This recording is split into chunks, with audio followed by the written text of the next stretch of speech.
Good morning, good afternoon, good evening, growth team, Team Elevate. How are you doing from wherever you're watching us from? My name is Karen Olege, and welcome to this channel, Career Growth with Karen, where we have empowering conversations about how to live more fulfilling career lives and how to be more progressive in our careers. And if that's what you want, then you're in the right place. Welcome to Career Growth with Karen, guys. That's what I used to say in my initial episodes. But welcome to this place. Subscribe if you haven't yet.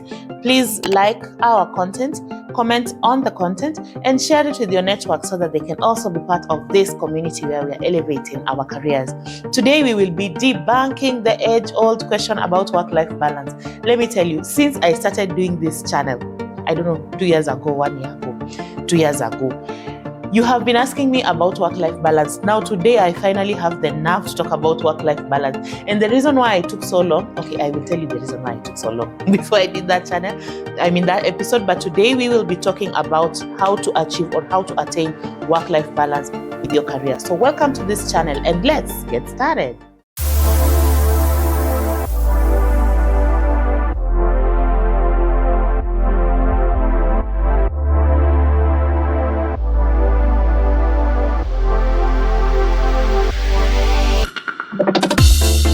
This is Career Growth with Karen.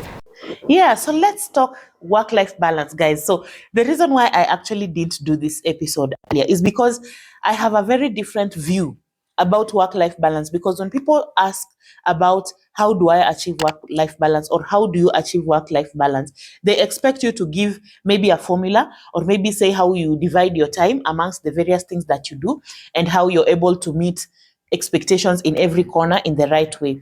And for me, that's not how I view work-life balance.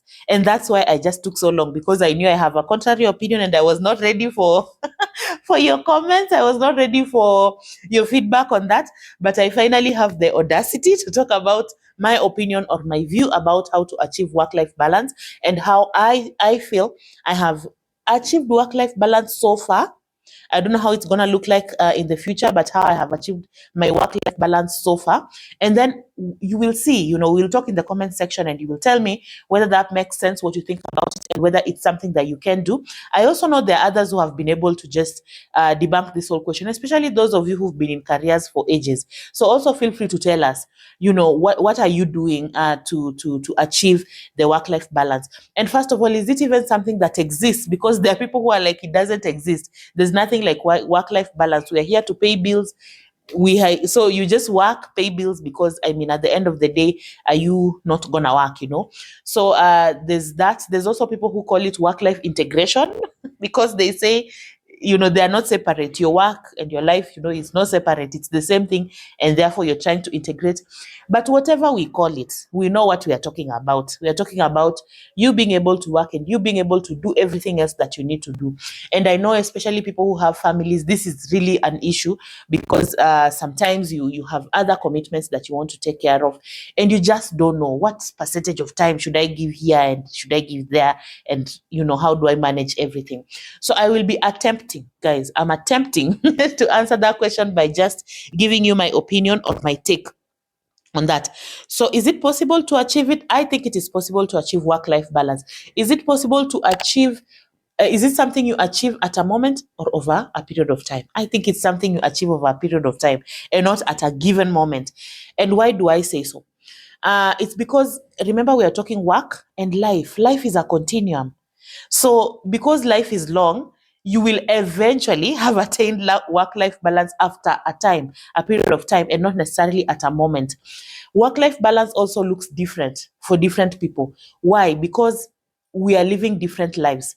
What I have to balance is not what you have to balance. The commitments that I have in my life are not the same commitments that you have in your life. Some may be similar, others not. But the fact that we are living totally different lives, even families are not the same, even children are not the same, because our children demand different things of us. I may have just my 2 children, you have just your 2 children, but these kids are not the same, and what they demand of us is not the same. And therefore, you can't copy paste what somebody else is doing. If somebody has gotten their work-life balance right, you will not get yours right by simply copy pasting what that other person has done. That's what I'm trying to say. So because we have different, kinds of life, with different commitments, with different things in our lives.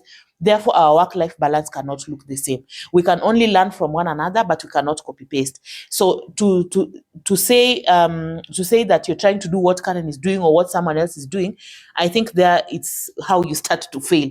You have to first of all figure out your life. What are the components of your life? What is in your life that needs to be balanced? And then how do you now balance what is within your life?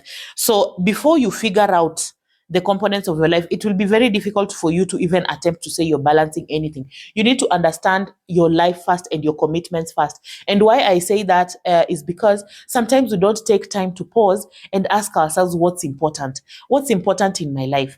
What is my life comprised of right now? So we just get into maybe work, and we just continue to work and we continue to work, only in our later years to realize, oh, I should have thought about giving time for my family. Maybe even you acquired a family along the way, but you just continued focusing on work and you didn't remember to actually give some emphasis onto that. Or you didn't remember to give emphasis into your spiritual life. Or you didn't think that your life comprises a social aspect that you need to take care of. You didn't remember that you have a financial aspect to take care of. So because you didn't really unpack the components of your life, you may have ended up just over investing on one end and not investing on the other ends. And then later on in life, it catches up with you and you're like, oh my gosh, now I have lost my family. I have lost this. It's retirement. I have nothing to do. I have no friends, because you did not even invest in any social capital or social life, when you should have, and things like that. So you first of all need to understand what comprises of your life. And there's an episode we have done in the past where we have said life is not all about work. So you must ask yourself, what are the things that are important in my life? And some of these are, yes, work, but we also have family, and all of us have family. I know people think family is only about marriage and children, but we all have family because you come from somewhere, and also that is part of your life, how you interact with your parents, your folks, your siblings, if you have them, then also your spouse, if you have that, your children. Also, that is a whole other component of your life. There's also the social aspect of your life. There's the financial aspect of your life. There's the other things that you do with your life that will help you live your life post-retirement. There's the spiritual aspect of your life. So all these things, you need to accord them importance in your life and see how then do you make sure that none of these balls drops. Now, how do you then balance all these 1,000 things that I have talked about and not go crazy? I know we have seen those memes where you're trying to hold everything together and there's literally 17 things in the air and you have only two hands, and you're trying to make sure you live a good life and drink water and mind your own business. And I don't know. And it can get crazy. And we don't want you also going crazy mentally because you're trying to achieve work-life balance. So how then do you do this? Now, for me, it's about seasons. Life is about seasons. So you don't have to balance everything at the same time. And that's why I said you can achieve, life is a continuum. It's about seasons. You may not be able to achieve work-life balance in an instant, but you achieve it over a period of time. And why do I say that? It's because different things are important at different times in our lives. Now, let me give you an example of how I segmented my life. You know, the way you think about your life in an ideal scenario, but curveballs may be thrown at you, but you normally have a plan, and then you see where that plan goes. So for me, I wanted to take my early 20s, from 18 thereabout to my early to mid 20s, to just explore. I call that stage exploration. And exploration was all about just finding out what is out here. You have studied and you just want to find out. You don't even know which career you are in by that time. You don't know really what you're doing in this world unless you already have it figured out, which is good for you. But most of us in our late teens to early 20s, you're just trying to figure it out. You may go to college to do to grad school, and even when you go there, you're doing a course. You may not be sure whether that's the career you want to take. So at that point, you're really just exploring. You're trying this course, trying this knowledge area. When you get into work, you're not specific. You're touching this and touching that and trying to find your areas of passion, your area of purpose. So it's really about exploration. At that stage, what is it that is important? What is important is for you to do as much work as possible. So you may spend your time doing an 8 to 5 if you have one, maybe it's an internship. After that, you can do another gig. After that, you can use your weekends to volunteer into something else. Maybe you're there out there volunteering in a band. You're singing out and you're traveling the world, on the weekends, singing in various places because you're trying to find out where is it that I want to settle? Do I want to settle in this career? Do I want to settle in this other thing that I go to do after 5? Maybe you even go do podcasting like I'm doing, or maybe you go waitressing in the hospitality industry, or maybe you go creating other things that you create on your own.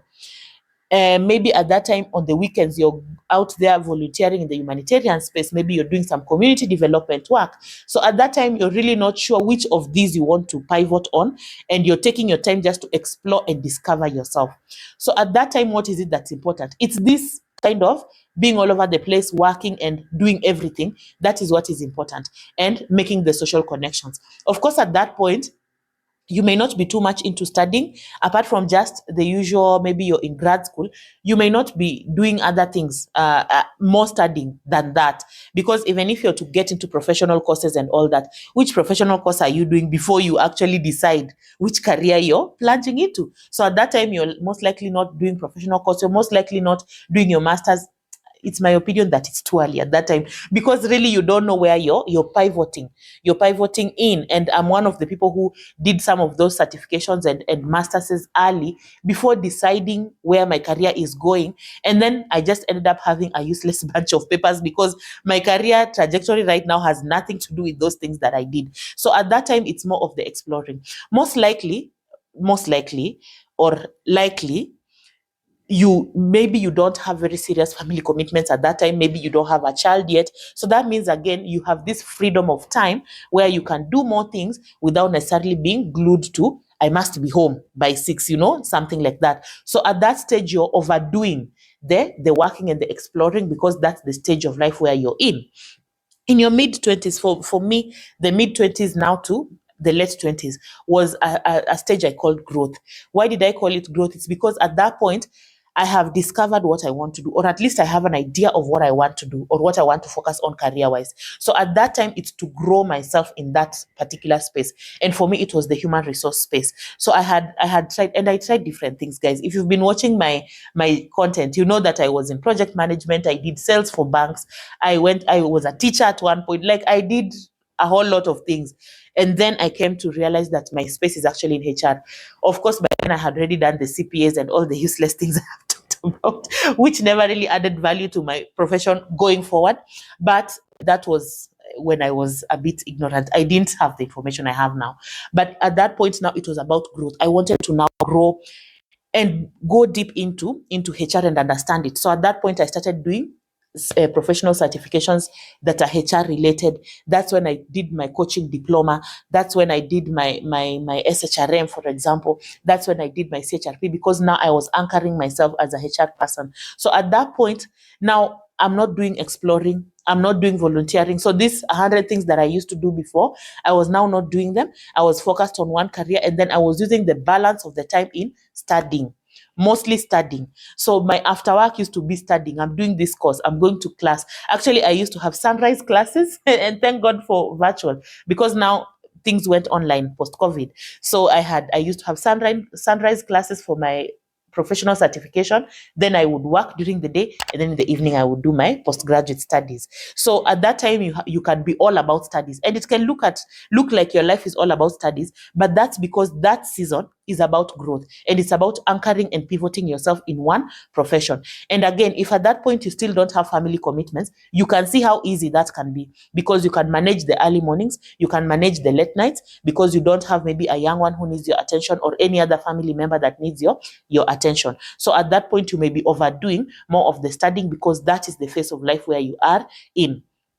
Now, for me, my 30s, I intended for them to be about family. Why? Because that's the time now you have young children, and I also wanted to be intentional about parenting, because we know in this time and age, you don't just want to delegate your children to YouTube so that they grow up with technology. You also want to have some time to, inculcate some values in them, and just spend some quality time with your family. Because again, let's remember, Sometimes these things don't seem important, but post-retirement, you're going to need that relationship with those children. You're going to need that relationship with those spouses. So if you didn't take time to cultivate it now, then you just wake up at 60 and your children are minding their own business in the US, and they don't have even time for stories with you because you never cultivated a friendly relationship with them. So for me, the years of the 30s are about family. So at that point, I may not be doing any course. I may not be studying anything. I may just be on one 8 to 5 job or one 8 to 5 engagement. Even if it's business, I may keep it strictly 8 to 5 so that the rest of the time I use it for family. So again, in my 30s, I may look like I'm overdoing the family thing. In my 40s, I hope to now thrive in my career and build legacy. Now, of course, the pressure is gonna be less in my 30s towards career. It's gonna be more towards family. But of course, hoping that by the time I'm getting into my 40s, also the family part will be easing off because now the children are becoming more independent. And at that point, now you can give more attention into thriving in your career, building legacy. You know, people say life starts at 40. I'm looking forward to that. So just building that depth into what you're doing, becoming an authority in what you're doing, and building your legacy because you know you're approaching, the end of your career. 40s is serious business. So you're building legacy and you're building what you want to be known for around that time. So again, at that point, the focus is mainly going to be on that. And then the years of 50s are about succession. You're planning who takes over. So you're mentoring a lot. You're hand holding a lot, and you're also letting go because you're now not too much into everything on every front, whether it's on family front, whether it's in the workplace. You're really planning how you're letting go. So you're more of letting go, more of planning that transition. And then the years of your 60s, post 60, it's mostly about rest. You just want to chill out, especially if you've done the most in your life. You just want to chill out. As I said, this is a plan. It may pan out differently. Now that's my plan. You may have a different plan because there are people who actually in their 20s, they start with family. They start with getting children in their early 20s so that they focus their 20s on actually bringing up their families so that by the time they're maybe towards 30, they have their children have become a bit older, they are more independent. So when they get into their 30s, maybe that's when they start the growth stage, which is now what I was talking about, the professional certifications, the masters, the studying. That's the time now you find some people now getting into that in their 30s because now they feel now they have the time, they can afford to do the sunrises and the sunset classes because they don't have children keeping them awake at night. Their kids have become independent and things like that. So it can go either way. There are also people who take time building their legacy in their 30s and then get into family in their 40s. That's when now they start, things like that. So it's for you to, first of all, plan how the spectrum of your life looks like, to know at any given point, what am I giving importance to? What is it that is taking prominence? So that by the time you're coming to the end of your life, you attained the balance that you should have attained. So at any given point, for example, if you met me at 20, or let me say at 24, was I giving attention to my family? Probably not, because my siblings will catch up when we catch up, my parents will catch up when we catch up. I had no children to take care of. So at that time I was overcommitted towards studying, just studying and building breadth and depth in my profession, because that was the season for that. Right now it's the season for something else. So figure out how your seasons look like. That's the point. Figure out how your seasons look like. Figure out at what point am I doing exploration?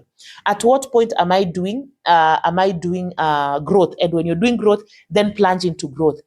At what point am I doing building legacy? At what point am I doing succession? And at what point am I now going just to take a rest? Also, I've seen people reinventing, like for example, when people get into 40 and you're done with the family commitments, some people reinvent because you have been in a professional hiatus.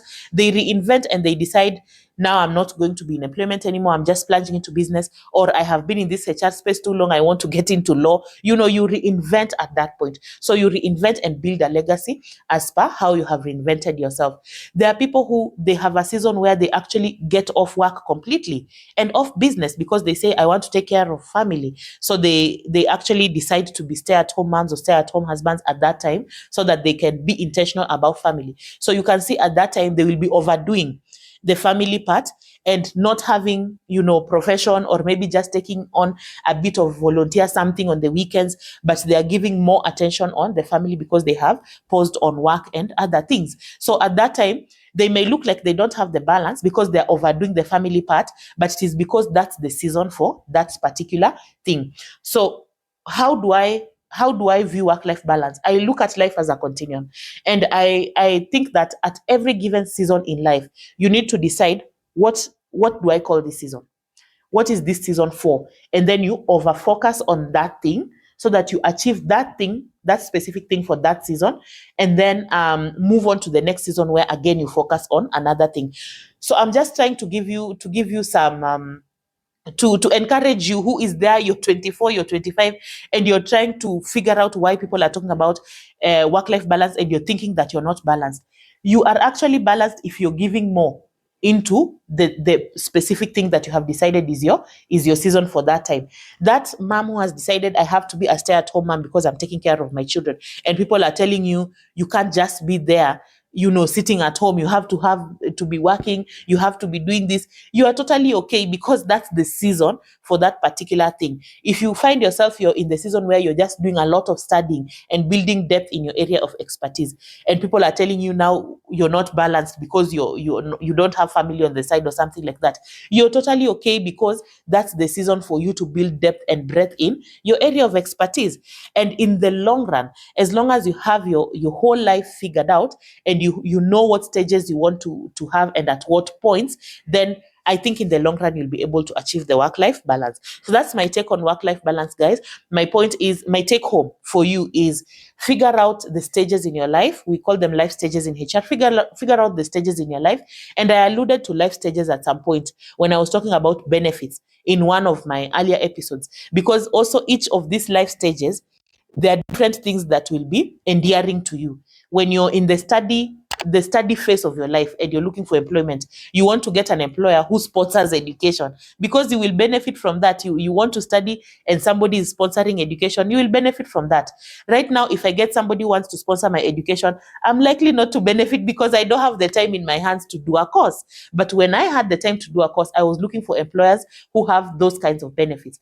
Right now, if you have good family-friendly packages where you want to sponsor maybe my child's education, maybe you're giving me a super good medical cover, those are the kind of benefits that are endearing to me because of the life stage that I am in.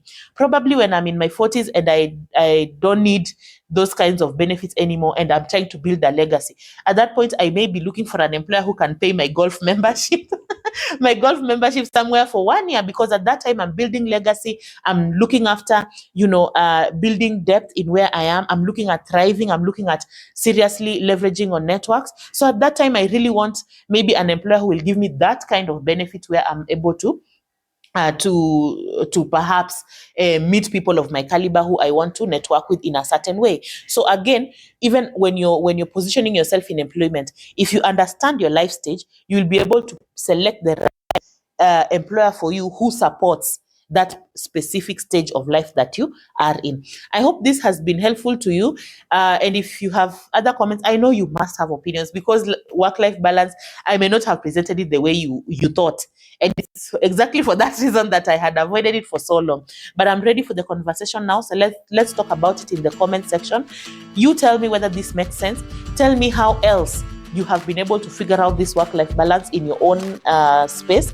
And, let's share ideas and help each other navigate and figure out this space that we are in.